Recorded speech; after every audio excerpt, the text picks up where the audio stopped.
Exam में अब आप लोगों के गिने चुने दिन रह गए हैं।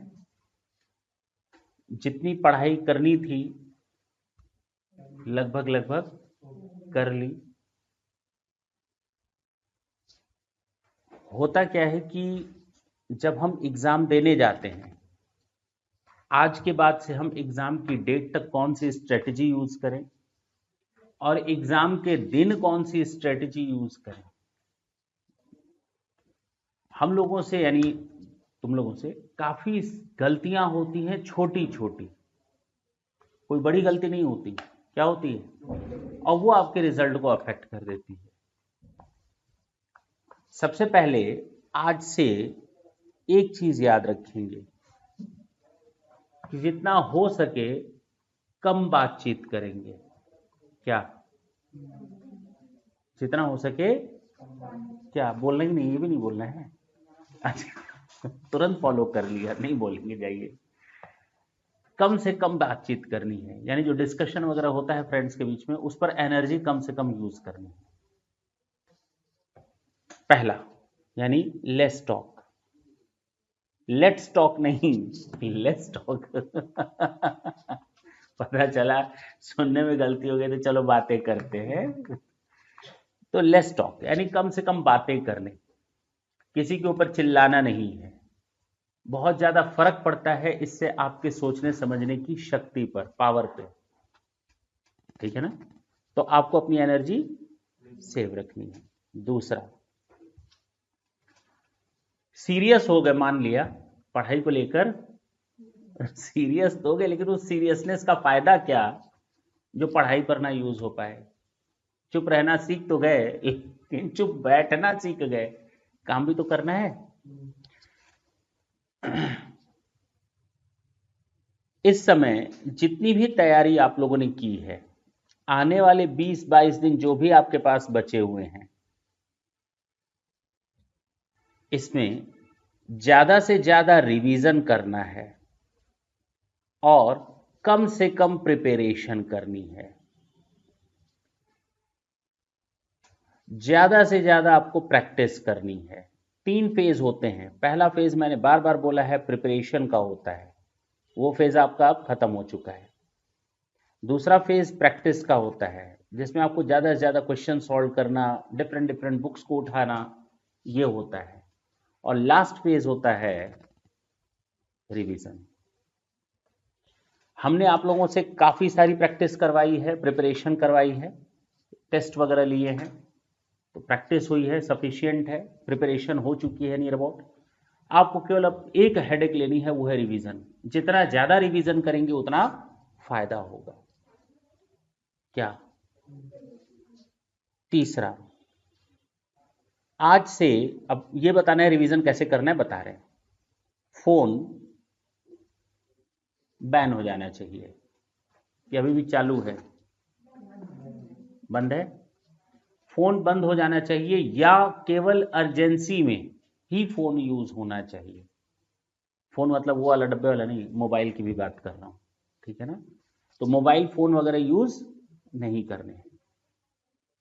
अगर किसी फ्रेंड्स का फोन आता है कि ये क्वेश्चन बता दो, तो समझ लो आज अब वो हमारा सबसे बड़ा दुश्मन है, क्योंकि अब वो नहीं पढ़ पा रहा और बदला लेने के लिए हमें भी डिस्टर्ब। यही वो मौका होता है जब आपके दोस्त आपके सच्ची दुश्मनी निभाते हैं। कौन? जो आपके सच्चे दोस्त होते हैं, इसी 20-25 दिन में सच्ची दुश्मनी निभाएंगे। हम तो ना पास हो पाएंगे, तुमको भी ले डूबेंगे, है कि नहीं? मजाक नहीं कर रहे हैं बिल्कुल, ये सब चीजें बिल्कुल सीरियस रहना। और आप लोग आप अपने आसपास ऐसे देखते भी होंगे कंपटीशन वगैरह। हाँ देखो, यस सर। पहला मैंने बताया कि कम से कम बात करनी है, ज्यादा से ज्यादा रिवीजन करना है। अब जितना पढ़ लिया पढ़ लिया, अब ज्यादा से ज्यादा रिवीजन करना है और फोन को यूज नहीं करना है। फोन तो एक ऐसी बीमारी है, जब आप फोन पर स्टार्ट होते हैं, हाँ हेलो और क्या हाल चाल है, क्या चल रहा है आजकल, उसके बाद शुरू हो जाता है 2 घंटे तक क्या चल रहा है आजकल, 2-3 घंटा कब बीत गया पता ही नहीं चलता। और 3 घंटे बाद रिजल्ट 0 का 0 ही रहता है, क्योंकि उसका कोई फायदा मिलने वाला। अब तक जो टाइम बर्बाद किया ठीक है, लेकिन आने वाला समय बर्बाद करोगे तो बहुत बड़ी बेवकूफी करोगे, मूर्खता का काम करोगे। हो सकता है इन 2 घंटों में जो तुम रिवीजन करने जा रहे थे, क्या या जो क्वेश्चन तुम सॉल्व करने जा रहे थे, तब तक किसी फ्रेंड का फोन आया, उस पर लग गए, 2 घंटे बाद भूल गए, एग्जाम में वही क्वेश्चन आ जाए तो क्या करोगे? और रुक गया 5 नंबर से तो क्या करोगे? तो हर 1 मिनट का इस समय क्या है? वैल्यू है, पास या फेल होने के लिए। यूज करोगे ना किसमें? पास होने के लिए। ठीक है, तो फोन कॉल यूज मत करना आप, ना के बराबर। हम तो पहले से भी मना करते हैं, लेकिन अब तो स्ट्रिक्टली मना कर रहे हैं कि अब ना, अगर भला चाहते हो तो ना यूज करो। तो पहला काम करना है, बातचीत नहीं करनी, फोन बंद कर देना है। तीसरा, 20 से 22 दिन जो बचे हैं, अब आपको ज्यादा से ज्यादा रिवीजन पर ध्यान देना है। रिवीजन कैसे करना है? एग्जाम के 3 दिन पहले तक का मैं बता रहा हूं। आज से लेकर एग्जाम के 3 दिन पहले तक आप इस तरह से रिवाइज करेंगे। दिन को 2 पार्ट में बांट लेंगे, ठीक? शॉर्ट नोट्स वगैरह बनवाया ही था, तो सुबह उठ करके जो शॉर्ट नोट्स होते हैं आपके, जो बहुत कम पेजेस में कवर हो चुके हैं, आपने खुद बनाए हैं अपनी मेहनत से, उन शॉर्ट नोट्स को 1 घंटे के अंदर रिवाइज करना है। 1.5 घंटे के अंदर रिवाइज करना है। हो जाएगा ना? एक सब्जेक्ट तो हो ही जाएगी, नहीं हो जाएगी? तो एक दिन में एक सब्जेक्ट रिवाइज कर ली, रात में बैठे 1 घंटा 1.5 घंटा दूसरी सब्जेक्ट रिवाइज कर ली। रिवीजन ज्यादा से ज्यादा करना है। अगर अकाउंट रिवाइज किया है, चलो 2 सब्जेक्ट्स हैं आपके थ्योरी के, एक दिन लॉ पढ़ेंगे रिवाइज करेंगे और एक दिन इकोनॉमिक्स रिवाइज करेंगे। जिस दिन लॉ रिवाइज करेंगे उस दिन हम मैथ्स को रिवाइज करेंगे साथ साथ, और जिस दिन इकोनॉमिक्स रिवाइज करेंगे उस दिन अकाउंट्स को रिवाइज करेंगे, क्योंकि ये फर्स्ट पेपर में आता है, ये सेकंड पेपर में, ये फर्स्ट पेपर में आता है, ये सेकंड पेपर में। तो आपके दोनों पेपर्स की तैयारी होती रहेगी भाई। एक एमसीक्यू बेस्ड है और एक आपका डिस्क्रिप्टिव बेस्ड है, एक एमसीक्यू बेस्ड है और एक डिस्क्रिप्टिव बेस्ड है। तो रिवीजन उस तरह से चलते रहना चाहिए, बोर भी ना हो। दूसरा, दिन में जितना टाइम बचे, दिन में जितना टाइम बचे, अब कितनी देर पढ़ते हो एक दिन में? कितने दिन, इस समय कितने घंटे पढ़ सकते हो? अभी अगर मैं बोलूं कि आज से पढ़ाई शुरू करनी है तुमको 20 दिन तक, तो कितने घंटे पढ़ सकते हो? 2 घंटे? अच्छा नहीं, 3 घंटे? कितना? घर पे कितने घंटे पढ़ सकते हो? 7 से 8 घंटे पढ़ सकते हो ना? कि वो भी नहीं हो सकते? और बाकी समय करोगे क्या? ठीक है ना? इस समय इतने से काम नहीं बनने वाला। कितना घंटा पढ़ना पड़ेगा? कम से कम टारगेट 10 आवर्स प्लस का लेकर के चलोगे तब कुछ काम बनेगा, ये दिमाग में बात बैठा लेना। 10 घंटे की तुम लोग को स्टडी करनी ही करनी है एक दिन में। अगर उससे कम का टारगेट बनाकर चल रहे हो तो पढ़ना भी बेकार है। इतनी मेहनत काहे के लिए की? कितने घंटे पढ़ने? हो जाएगा? हमें तो नहीं लगता, चेहरा देख करके तो नहीं समझ में आ रहा। 10 घंटे पढ़ लोगे? सोचना पड़ेगा। तो 10 घंटे कम से कम पढ़ने, 12 घंटे करो, 13 घंटे करो, दैट इज ओके, लेकिन 10 घंटे कम से कम इस समय पढ़ने हैं।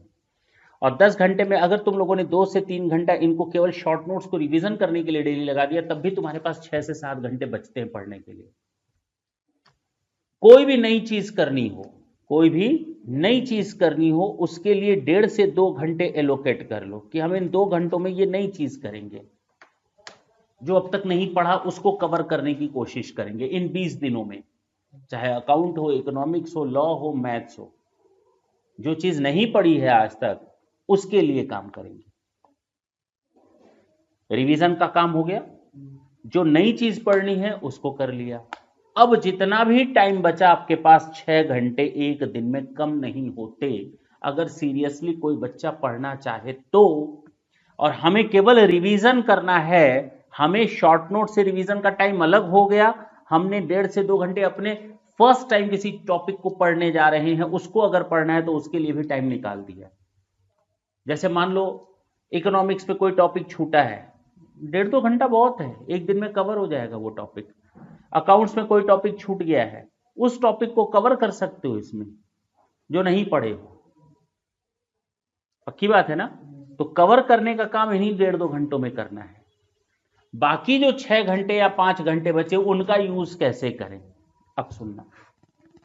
अकाउंट्स उठाया, आज अकाउंट्स उठाया, एक question, long question, final account का सॉल्व किया,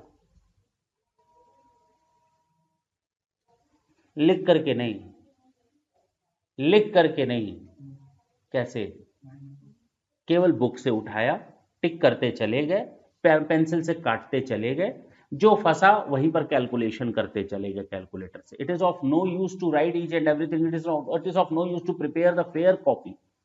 अब आपको कॉपी वॉपी पर कुछ लिखना नहीं है ज्यादा, क्या? अब आपको ज्यादा से ज्यादा दिमाग में रिटेन करना है। एक क्वेश्चन फाइनल अकाउंट का अगर मैं कहूं कितनी देर में कर लोगे किताब से देख करके? 5 मिनट, 7 मिनट, उससे ज्यादा टाइम नहीं लगेगा।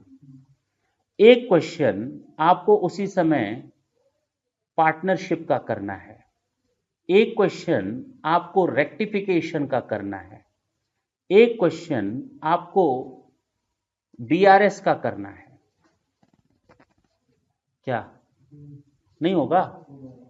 एक क्वेश्चन, कौन सा चैप्टर बचा, जल्दी जल्दी बताओ। एनपीओ का करना है और कंपनी अकाउंट्स का करना है। एक क्वेश्चन डेप्रिसिएशन। ये हो गया मान लो मंडे के लिए। ये किसके लिए हो गया? अब मंडे को तुम लोगों ने ये 7 क्वेश्चन 8 क्वेश्चन करने में कितनी देर लगेगी? 1 घंटा। ईमानदारी से अगर करोगे तो 1 घंटे में खत्म हो जाएगा। केवल बुक से करना है भाई।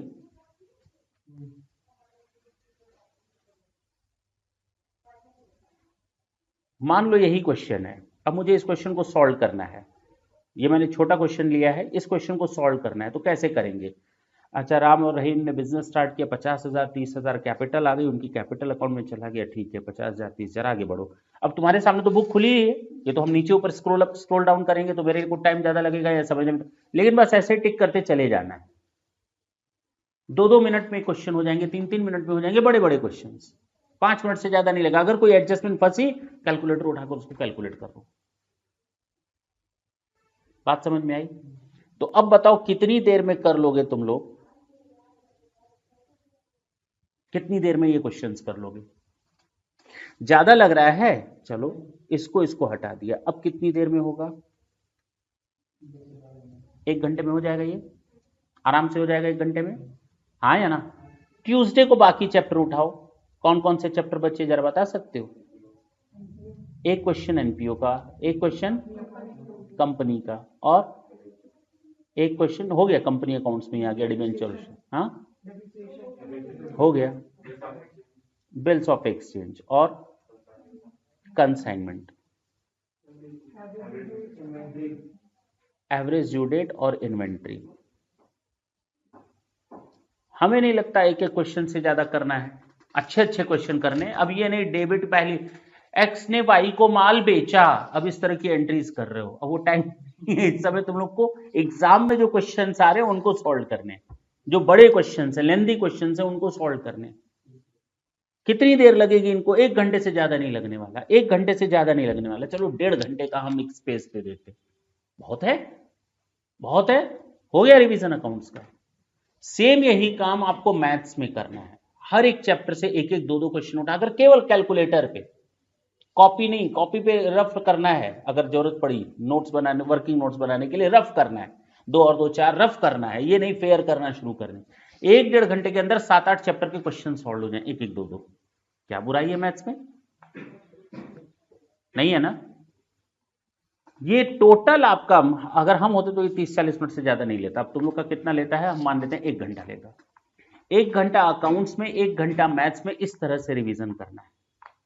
1 घंटा लॉ की राइटिंग प्रैक्टिस करनी है। रिवीजन तुम लोग कर चुके हो ऊपर, क्या करना है? राइटिंग प्रैक्टिस करनी है। एक दिन लॉ की राइटिंग प्रैक्टिस, एक दिन इकोनॉमिक्स की राइटिंग प्रैक्टिस। इकोनॉमिक्स में चूंकि एमसीक्यू आता है तो हम मना करेंगे। एक दिन लॉ की, एक दिन इकोनॉमिक्स की। हम मना कर रहे हैं, अगर उस टाइम को किसमें यूज करोगे? लॉ में ही, क्योंकि एमसीक्यूज आते हैं केवल इकोनॉमिक्स में। तो लॉ में क्या करोगे? राइटिंग प्रैक्टिस करोगे। डेली 1 घंटा रख दो कि हम लिखने की प्रैक्टिस करेंगे। क्या? लिखने की प्रैक्टिस करेंगे। डेली 1 घंटा लिखेंगे। एक टॉपिक उठा लेंगे, उसको लिखने की स्पीड में 4, 5, 6 पेजेस लिखने की कोशिश करेंगे। अपना टारगेट बनाएंगे, आज 1 घंटे में हमें 4 पेज बनाने हैं। अगले दिन 1 घंटे में 5 पेज लिखने हैं। अगले दिन 1 घंटे में 6 पेज लिखने हैं। अब ये 50 तक मत पहुंचाना है, 1 घंटे में वो 7-8 पेज तक जाएगा, 10 पेज तक जाएगा। ठीक है ना? वो स्पीड मेंटेन करनी है। हाथ तुम लोग का जंग लगा हुआ है, उसको साफ करना है, क्योंकि एग्जाम के दिन लिखने पर ही मार्क्स मिलेंगे। कई लोग साल भर प्रैक्टिस नहीं करते राइटिंग की, सीधे हथियार उठाते हैं किस दिन, और शुरू कर देते हैं चलाना। 3 घंटे में 50 नंबर का पेपर होता है, छूट जाता है सारा का सारा। हाथ में जंग लगी होती है, मालूम है कि नहीं? स्टिफनेस आ जाती है। स्टिफनेस का मतलब समझते हो ना? चीजें अकड़ जाना। तो ये अकड़ जाता है, हाथ चलता नहीं। उस समय मन करता है और लिखे तेजी से, चल ही नहीं रहा, अब क्या करें, आदत ही नहीं। तो एटलीस्ट डेली 1 घंटा लिखने की प्रैक्टिस करना, ताकि एग्जाम के दिन ये प्रॉब्लम फेस ना कर पाओ कि हमें क्या करना है, स्पीड नहीं मेंटेन हो पा रही। पहले क्वेश्चन से ही स्पीड मेंटेन करनी है। अभी उस पर आते हैं थोड़ी देर में। ये चीज तो समझ में आ गई। 1 घंटा एक सब्जेक्ट रिवाइज करोगे, शाम को 1 घंटा शॉर्ट नोट से दूसरी सब्जेक्ट रिवाइज करोगे। 1.5 घंटा 1 घंटा तुम लोग इन क्वेश्चंस पर सॉल्व करोगे, मंडे को ट्यूसडे को दूसरे चैप्टर। अब देखो 2 दिन के अंदर तुम्हारा रिवीजन हो गया पूरा का पूरा अकाउंट, सारे चैप्टर रिवाइज हो गए, सारे चैप्टर रिवीजन हो रहे हैं, कुछ बच नहीं रहा है, सारी चीजें यहां हैं, हर एक सब टॉपिक दिमाग में घूम रहा है स्पीड लाने से। इसी तरह मैथ्स में भी तुम लोग को करने हैं। 7-8 चैप्टर यहां बांट लो, 7-8 चैप्टर यहां बांट लो, उनके 2-2, 3-3 क्वेश्चंस एमसीक्यू बेसिस पर जो है उसको सॉल्व करने की कोशिश करो कैलकुलेटर पे। 1 घंटा तुम लोग को राइटिंग प्रैक्टिस करनी है लॉ की। बाकी जो समय बचा वो तुम कैसे यूज करते हो। लॉ पढ़ते हो एक दिन इकोनॉमिक्स पढ़ते हो, एक दिन लॉ पढ़ते हो, एक दिन इकोनॉमिक्स पढ़ते हो, वो तुम्हारे मन के ऊपर। अब समझ में आई बात? लेकिन कम से कम इतना समय आप लोगों को पढ़ाई के लिए एलोकेट करना पड़ेगा। अब किसी की स्पीड बहुत थोड़ी धीरे है समझने की, तो हो सकता है उसको 1 घंटा न लग करके 1.5 घंटा लगे, 1.5 घंटा न लग करके 2 घंटा लगे। ये उसके ऊपर डिपेंड करता है उसको कितना टाइम लगता है। लेकिन एटलीस्ट 2 दिन में अपने चैप्टर्स को बांट ले आज के बाद से, कि कल से हम डेली इन चैप्टर्स को कवर करेंगे। सोमवार को, मंगलवार को इन चैप्टर्स को कवर करेंगे, अच्छे अच्छे क्वेश्चंस। या एक काम कर सकते हो, और बेस्ट आइडिया है, बिल्स ऑफ एक्सचेंज में। क्या? बिल्स ऑफ एक्सचेंज में स्टडी मटेरियल का question number 5, question number 7, question number 10, question number 11, अच्छा दूसरी बुक आरटीपी का क्वेश्चन नंबर 7, जो भी हो, इस तरह से लिख करके रख लो। उन्हीं को ही प्रैक्टिस करने की आदत डालो, जो अच्छे अच्छे क्वेश्चंस हैं, जो 5 स्टार 4 स्टार लगाने की आदत डलवाई है ना मैंने, उन्हीं क्वेश्चंस को सॉल्व करने की आदत डालना। जो कभी ना कभी फंस रहे थे, जो नहीं फंसते उनको क्यों करोगे? बात समझ में आई? तो ये भी एक तरीका है। हम तो ऐसे ही करते थे, 2 पेजेस पर लिखा हुआ था। 5 स्टार को मैंने 5 बार करना था, 4 स्टार को 4 बार करना था सॉल्व, 3 स्टार को 3 बार सॉल्व करना था। काटते चले जाते थे जितनी बार रिवीजन होता था। लास्ट में मान लो 3 स्टार कट गया, लेकिन एग्जाम के दिन हमको लग रहा है इसको एक बार और रिवीजन करना है, तो उस पर सर्किल बना देते थे एग्जाम के दिन करने के लिए। समझ में आई बात? तो कहने का मतलब अब ये तुम लोग के ऊपर है कि अब ये 20 दिन तुम लोग को इस तरह से कुछ मैनेज करना है अपनी स्टडी को। हो सकता है किसी को मैथ्स में ज्यादा समय लगता है, अपना मैथ्स में ज्यादा समय एलोकेट कर लेगा। किसी को लगता है, हो सकता है इकोनॉमिक्स में ज्यादा समय लगे, तो इकोनॉमिक्स में ज्यादा समय एलोकेट कर लेगा। करना ऐसे ही पड़ेगा, और कोई दूसरा चारा अब नहीं। साथ ही साथ एग्जाम के 2 दिन पहले या कम से कम 3 दिन पहले ज्यादा से ज्यादा फोकस देना है। किस पर? पहले पेपर पे। किस पर? अभी आपको मैक्सिमम टाइम देना है, क्योंकि एग्जाम मान लो 1 तारीख को 31 दिसंबर को है ना, तो 31 दिसंबर को है, तो 29 दिसंबर और 30 दिसंबर सुबह से लेकर रात तक, रात से लेकर सुबह तक, और सुबह से लेकर शाम तक केवल अकाउंट सॉल्व करना है। 2 या 3 घंटा छोड़ करके बाकी सब केवल अकाउंट्स, केवल अकाउंट्स, केवल अकाउंट्स, केवल अकाउंट्स। मेरी बात समझ रहे हो? तो इधर अकाउंट्स को आधा घंटा कम भी कर लोगे तो कोई दिक्कत नहीं है, क्योंकि पहला पेपर अकाउंट्स होता है तो उसके लिए हमको 2 दिन पूरा मिल जाता है। उसके लिए पूरा 2 दिन हम ये नहीं करें हम खत्म कर देना, करना उस पर ज्यादा से ज्यादा फोकस करना है अकाउंट्स पर। 5-5, 6-6, 7-7, 8-8 घंटे देने अकाउंट्स पर। पक्की बात है ना? कब? लास्ट के 2 दिन अकाउंट्स पे ज्यादा से ज्यादा फोकस करना, और 2-3 घंटे बाकी सब्जेक्ट्स को जरूर देना। और किस सब्जेक्ट को दोगे मालूम है? सबसे लास्ट वाला, सबसे लास्ट वाला। ये जो 2-3 घंटे तुम लोग के हैं, जो एग्जाम के 2 दिन पहले भी तुमको टाइम देना है, वो लास्ट पेपर में, क्योंकि गैप नहीं तो बहुत ज्यादा हो जाएगा। लॉ तो अभी 1-2 दिन पहले किया, मान लो 25, 26, 27 तक, उसके लिए गैप कम पड़ा। लेकिन जो 7-8 तारीख को, 4 तारीख को पेपर हो रहा है, उसके लिए गैप बढ़ गया। तो उसके लिए बेस्ट है कि आप क्या तैयारी करेंगे? लास्ट पेपर की, इकोनॉमिक्स की लास्ट मोमेंट तक करेंगे। जैसे मान लो कल अकाउंट्स का एग्जाम है, तो आज हम 1 घंटा जरूर देखेंगे क्या? इकोनॉमिक्स। क्लियर हुआ? चले आगे। अब वो दिन आएगा जब तुम लोग घर से जाओगे, निकलोगे किस चीज के लिए? और खूब, कितने बजे पेपर है, और खूब पेट भर करके जाना, कम खा करके जाना, घी तेल की चीजें मत खाना, ऑयली चीजें ना हो। ठीक है, पहली चीज। दूसरी चीज जो अभी प्रॉब्लम आ रही होगी, कई लोगों को नींद नहीं आ रही होगी। आ रही है? आ रही है नींद? तब तुम आराम करो। तुम तो विरले आदमी हो, आराम करो। कई लोगों को नींद नहीं आती है, और बट ऑब्वियस है, तो टेंशन ना लो।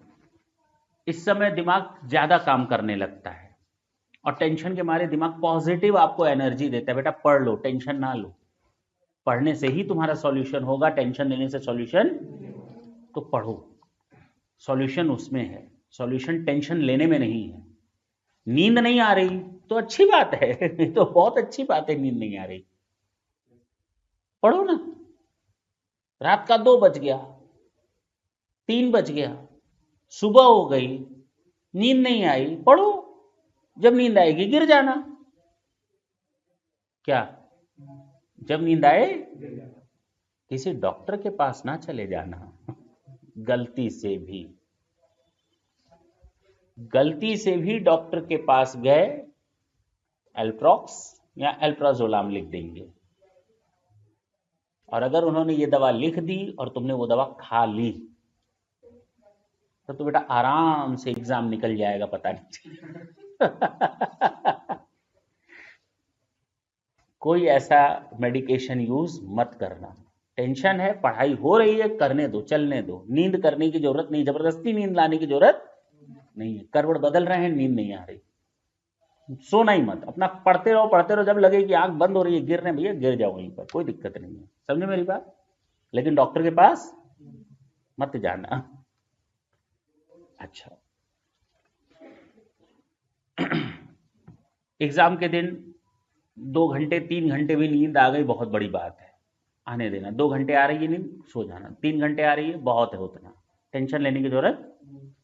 एग्जामिनेशन हॉल के लिए जब निकलते हो ना, तो एग्जाम के 1 दिन पहले अपना आईडी कार्ड, अपनी पेन, पेंसिल, स्केल, कैलकुलेटर, जितनी भी आईडी कार्ड, सब एक बॉक्स में डाल देना। उसको यूज नहीं करना है तुम लोग को घर पे भी।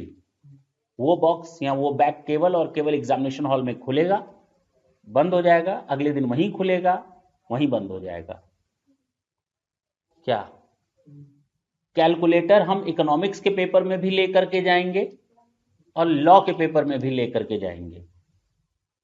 क्या? अपने सारे हथियार अपने साथ होने चाहिए। मजाक नहीं कर रहा मैं। बच्चे टेंशन के मारे, जो अच्छे बच्चे होते हैं, उनके साथ क्या दिक्कत होती है, एग्जामिनेशन हॉल में पहुंच करके रोना शुरू कर देते हैं, आईडी कार्ड छूट गया। क्या छूट गया? अब तेज बच्चा, टॉपर बच्चा, पढ़ने वाला बच्चा, सारी टेंशन किस चीज की? अब लो, जहां आने थे 100 में 90 मार्क्स, वहां आएंगे 100 में 70 मार्क्स। तो क्यों ऐसी बीमारी पालोगे? सारे अपने हथियार कहाँ रखोगे? एक बैग में, जो 20-25 रुपए का बैग आता है ना, उसमें डाल दो सारी की सारी चीजें, बैग बना लो, उसी में ही डाल दो, बात खत्म हो गई। उसको यूज नहीं करना है। कैलकुलेटर भी यूज मत करना, दूसरा कैलकुलेटर रखो यूज करने के लिए। एग्जाम में कोई नया कैलकुलेटर नए टाइप का लेकर के मत चले जाना। जो डेली यूज करते हो वही कैलकुलेटर एग्जामिनेशन हॉल में यूज करना है। जो कैलकुलेटर डेली यूज करते हो वही एग्जामिनेशन हॉल में यूज करना है। पता चला अभी कोई कैलकुलेटर खराब हो गया, सर अच्छा नहीं लग रहा है, एग्जाम के दिन हम नया खरीद करके जाएंगे और नई डिजाइन का खरीद लिया, तो ये सब गलतियां मत करना। क्या एग्जाम में एक छोटा कैलकुलेटर 25 रुपए वाला 50 रुपए वाला आता है ना, पॉकेट कैलकुलेटर, उसको डाल देना, रखे रहना। जब किस्मत खराब होती है ना, तो ऊंट पर बैठे हुए आदमी को भी कुत्ता काट लेता है। सुने हो नहीं सुने हो?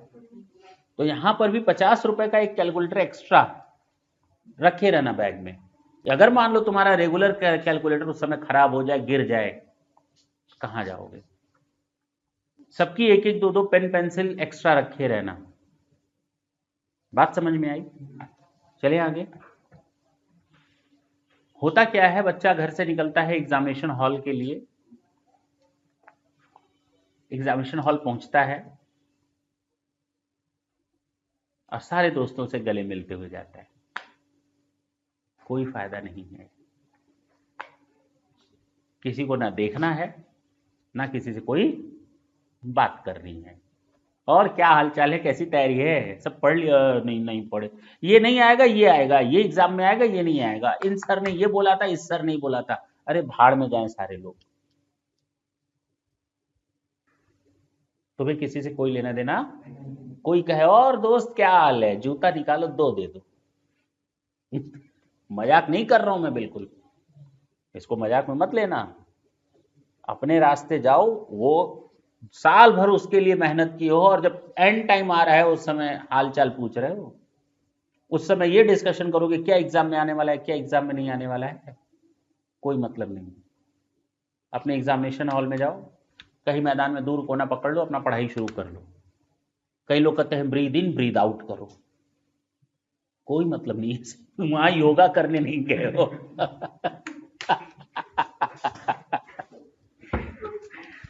टेंशन है दिमाग में, रखे रहो, अच्छी बात है, मजाक नहीं कर रहा मैं।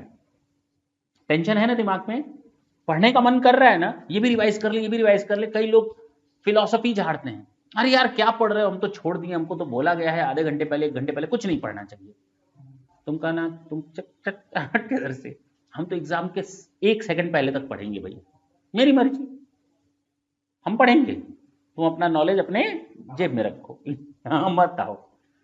तो ये सब सुनना मत किसी का, फिलॉसफी वगैरह उस दिन, ठीक है ना। ज्यादा सामाजिक दर्शन और न्यायिक दर्शन और पता नहीं कौन कौन से दर्शन होते हैं, सबको किनारे कर देना। एग्जामिनेशन हॉल में अपना बाहर बैठकर कहीं पर पढ़ते रहना, एग्जामिनेशन हॉल में आधे घंटे पहले पहुंच जाना, किनारे होकर के पढ़ते रहना, किसी से कोई लेना देना। दूसरा बच्चा कोई किताब लाया है, किसी बुक से पढ़ रहा है, लगे तुम भी उसको पढ़ने, ये काम मत करना, ठीक है ना। उसके फॉर्मूले लगे देखने, ये काम बिल्कुल मत करना। कोई हैंडबिल वगैरह बाहर डिस्ट्रीब्यूट हो रहा है, समरी नोट्स, उसको लगे देख करके पढ़ने, तो वो काम मत करना। इन सब चीजों से बचना है तुम्हें। क्या सब उठा करके फेंक देना। ये सब इसलिए बता रहे हैं क्योंकि ये गलतियां तुम लोग करते हो, आंखों देखी है तो हम बता रहे हैं, तो ऐसी गलतियां मत करना। एग्जाम के 1 दिन पहले किसी का मैराथन चल रहा है, किसी का कुछ चल रहा है, तो लगे यूट्यूब और उस पर आकर के, ऐसा कोई काम मत करना। साल भर पढ़े हो तुम किसी एक टीचर से, एग्जाम के 1 दिन पहले पढ़ रहे हो किसी और टीचर से।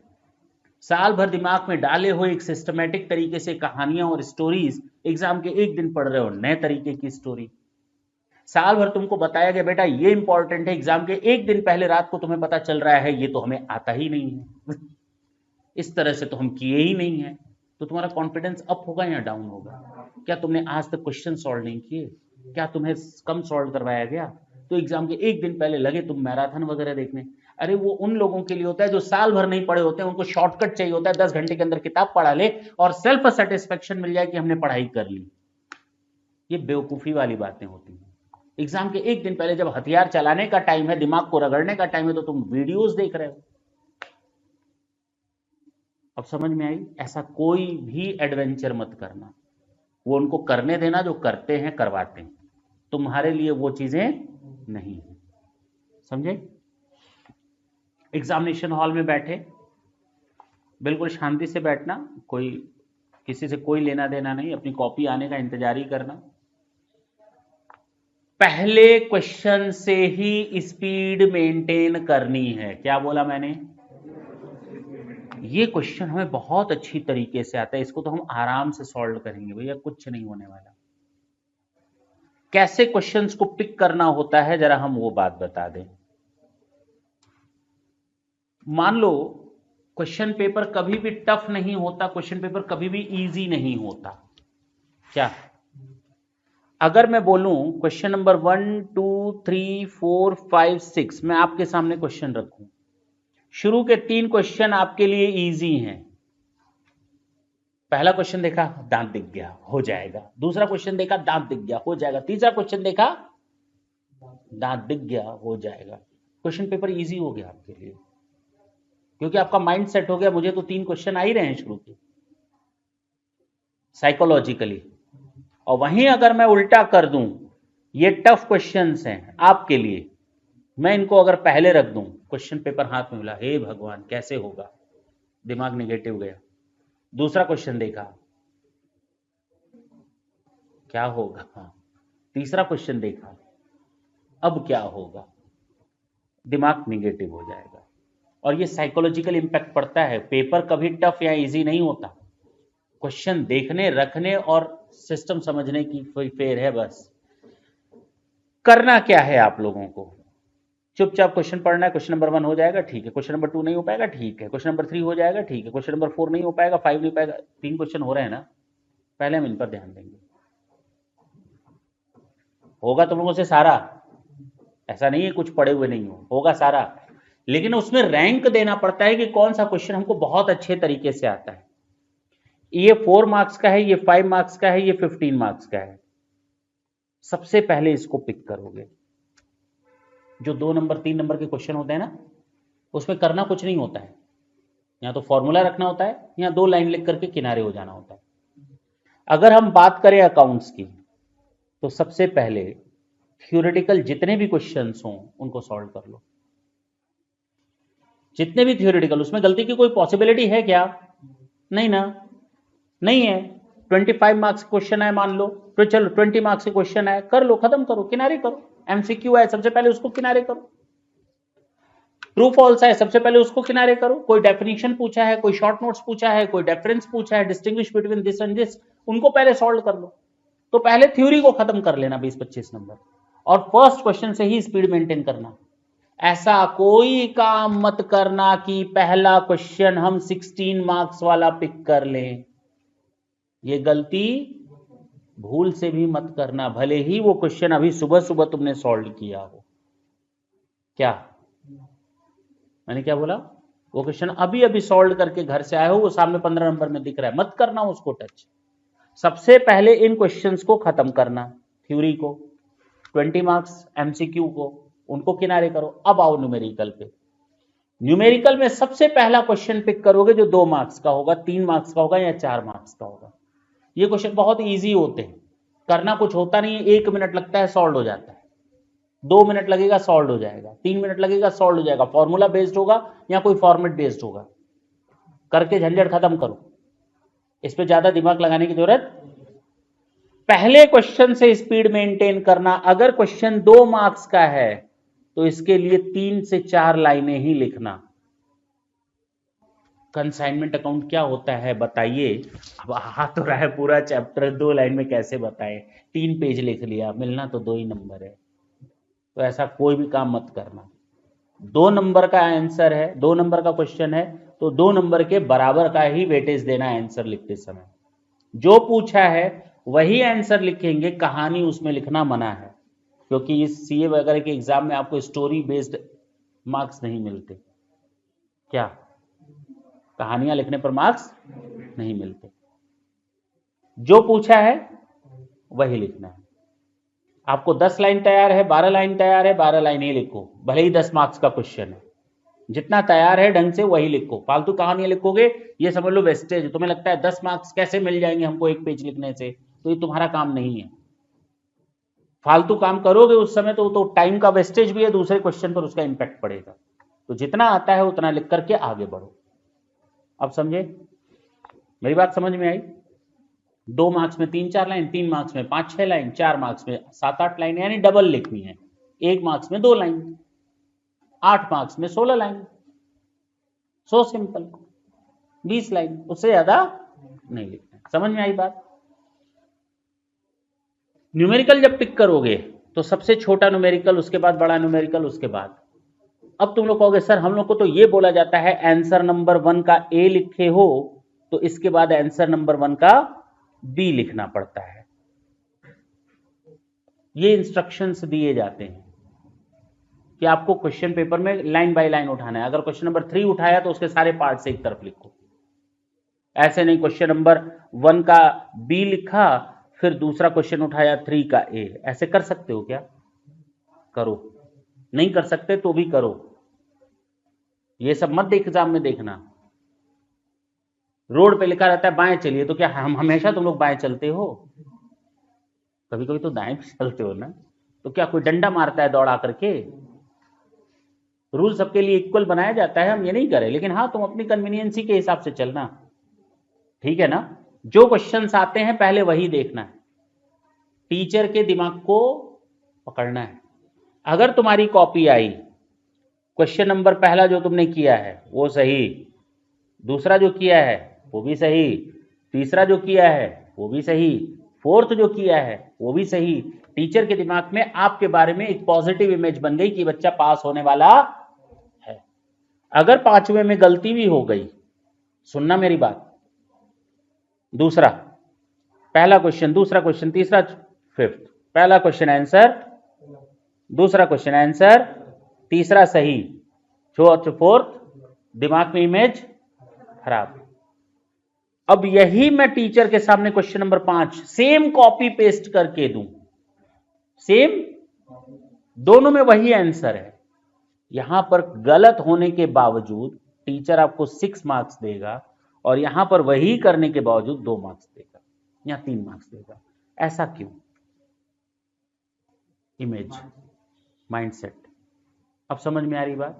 ये सब मार्क्स कैसे लिए जाते? भाई टीचर भी तो एक ह्यूमन माइंड है, उसके भी दिमाग का चलता है। कंप्यूटर तो है नहीं, कंप्यूटर तो है नहीं, तो हमें उसको कैच करना है।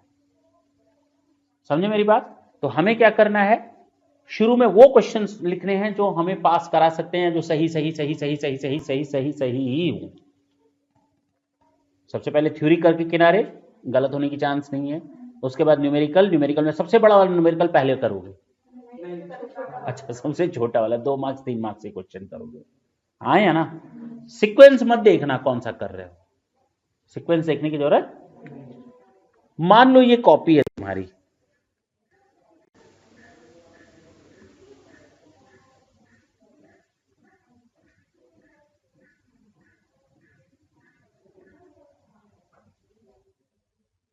क्या हो गया?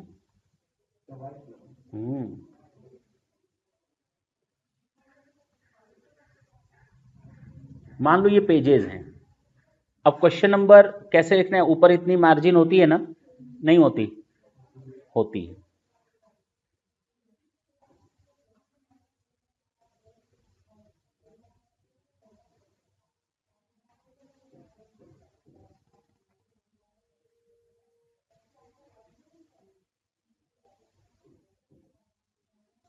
ये मान लो मार्जिन दी रहती है ना चारों तरफ, यहां तुम लोग को कुछ नहीं लिखना है।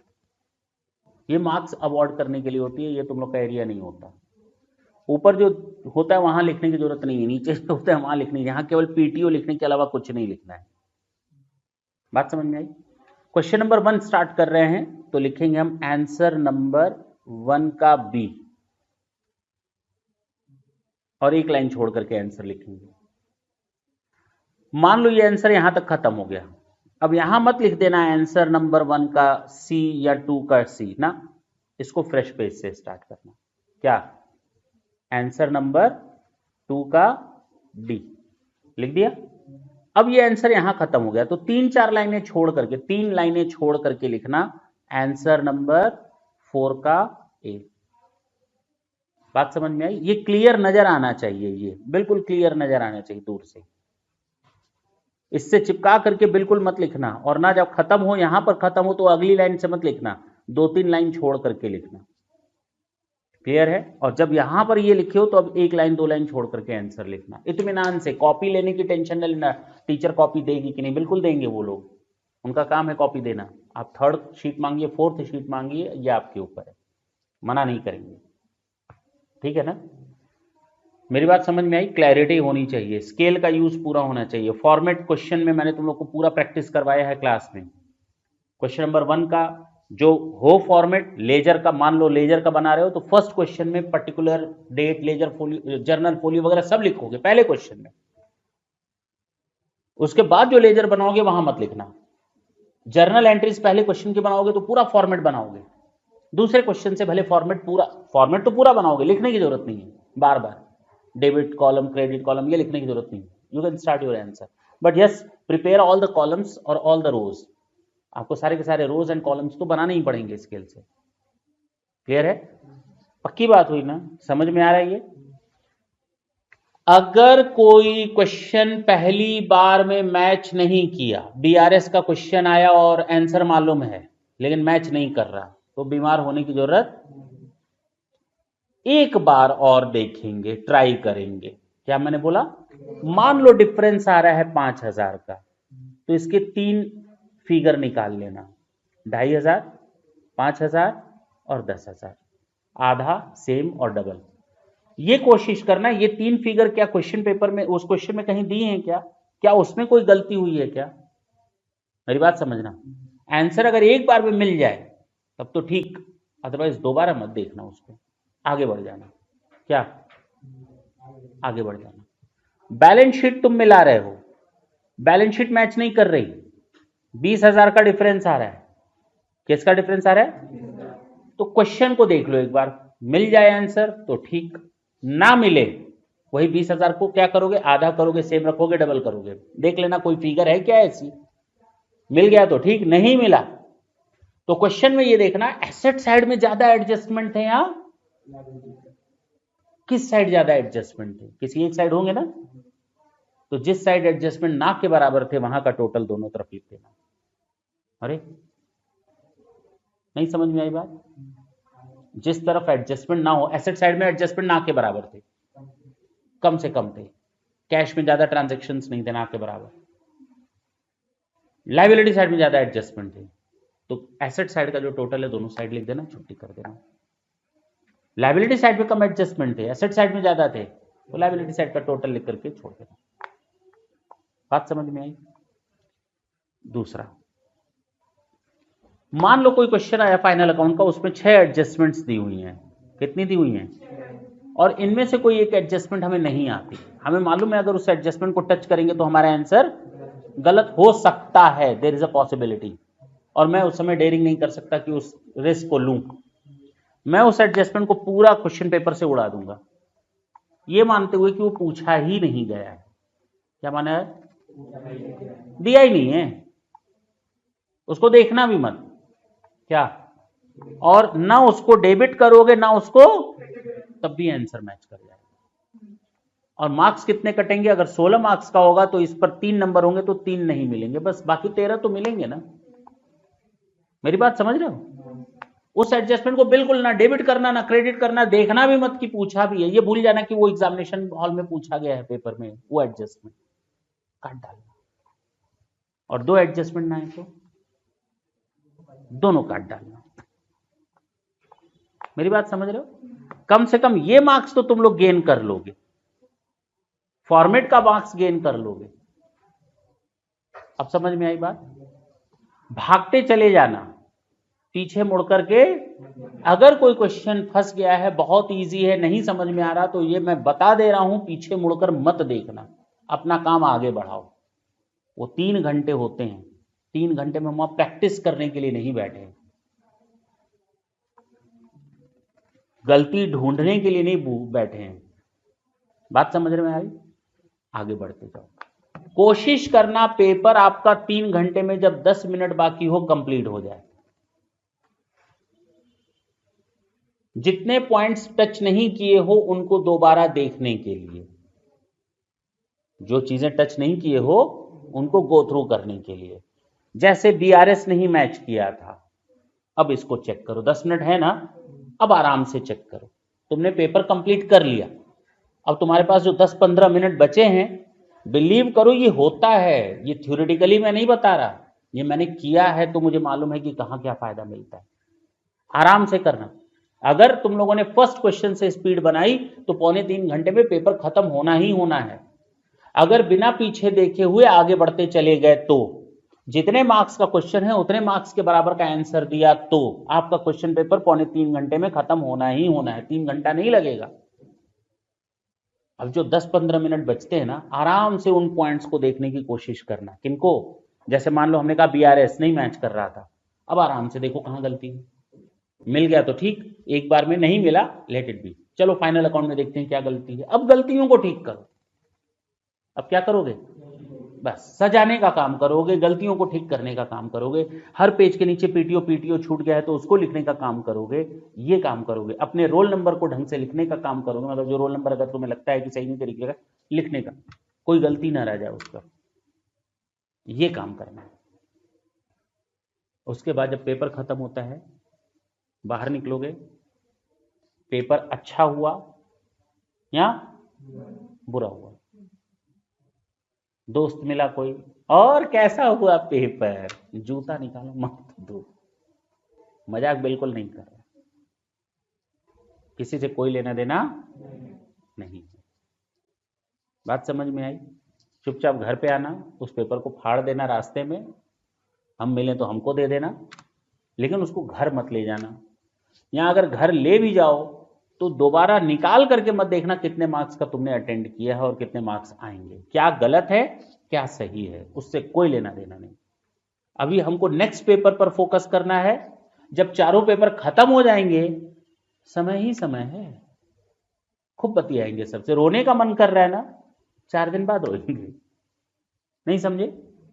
रिजल्ट का वेट करना है, करने को मिलेगा मौका, बात करने को फिर मौका ही मौका है, कौन मना कर रहा है? लेकिन किसी से बात मत करना। एग्जाम खत्म हो गई, ना कॉल पर, ना पेपर कैसा हुआ, किसी दोस्त से भी बात नहीं करनी, ठीक है? पक्का? डन? तो तुम लोग को आज से लेकर एग्जाम खत्म होने तक जो स्ट्रेटेजी बताई है दिमाग में रहेगी, फॉलो करोगे। आज आप जा करके, अब मुझे लगता है आज के बाद से सीधे 21 या 22 दिन आपके पास है, तो आप इसको पूरी तरह से ढंग से तैयार करेंगे, ठीक है ना? बहुत होता है, मैं फिर बता दूं, अगर किसी को लगता है कि थोड़ी बहुत चीज़ें रह गई हैं अकाउंट्स में, अरे इकोनॉमिक्स में मान लो 70% हो गया, 30% रह गया, लॉ में 80% हो गया, 10% रह गया, अकाउंट्स में 90% हो गया, 5%, 10%, 15% रह गया, मैथ्स में 5-10% रह गया, लेट इट बी। 20 दिन है ना, 2-2 घंटा देने को बोला है ना मैंने, उसके लिए रखो, टेंशन नहीं लेना है। समझे मेरी बात? तैयारी आराम से होती है, लेकिन टेंशन लेनी पड़ेगी। किस चीज की? एग्जाम पास करने की। टेंशन 2 तरीके की होती है, वो भी समझ लो। जब आप टेंशन लेते हो ना तो आपकी प्रोडक्टिविटी बढ़ती है, मालूम है कि नहीं? टेंशन और लेते हो प्रोडक्टिविटी, और टेंशन लोगे प्रोडक्टिविटी, उसके बाद डिप्रेशन में चले। तो टेंशन उतना ही लेना जिससे आपकी प्रोडक्टिविटी हैम्पर ना हो, जो आपको काम करने के लिए प्रेरित करे वो टेंशन लेना, जो आपको काम ना करने के लिए मोटिवेट करे, इसका मतलब आप गलत जा रहे हैं। जैसे इस बार एग्जाम छोड़ देते हैं, खूब मेहनत कर ली, नहीं समझ में आ रहा, ये टेंशन आपकी ये वाली, ये स्टेज है। बात समझ में आई? और क्या पढ़ ले कि पास हो जाए, और कौन सा क्वेश्चन सॉल्व कर ले कि एग्जाम में ना फंसे, ये टेंशन, ये वाली टेंशन है। अब समझ में आई बात? तो हमेशा एग्जाम के लास्ट मोमेंट तक, किस मोमेंट तक? मतलब लास्ट पेपर के लास्ट मोमेंट तक उम्मीद नहीं हारनी है। पेपर अच्छे हो रहे हैं या दिमाग पॉजिटिव ही रहना चाहिए। समझ में आ रही है बात? पेपर अच्छे हो रहे हैं या खराब, उससे कोई लेना देना। खराब हम कौन होते हैं डिसीजन लेने वाले? हमको मार्क्स देना है क्या? कौन मार्क्स देगा? एग्जामिनर, वैल्यूअर, वो मार्क्स अलॉट करेगा। हो सकता है उसके हिसाब से हमने ठीक किया हो, मेरे हिसाब से जो मैंने तैयारी की उसके हिसाब से हम प्रेजेंटेशन ना दे पाए, तो हमें बुरा लग रहा है। हो सकता है सारे बच्चों का खराब हुआ हो, उन अच्छा खराब में से हमारा अच्छा हुआ हो, तो हम कौन होते हैं रोने पिटने वाले? बात समझ में आई? एग्जाम के बाद हम बात करेंगे, लेकिन लास्ट मोमेंट तक हिम्मत नहीं हारनी। याद रहेगा? पक्का? कसम से? डन करें? कुछ पूछना है? पूछना है? अब जाते जाते अपने लिए ढेर सारी तालियां बजा करके जाना, पॉजिटिव मूड के साथ। जितनी ज़्यादा कोई ताली बजाएगा उसका दिमाग उतना खुलेगा। शुरू हो जाओ।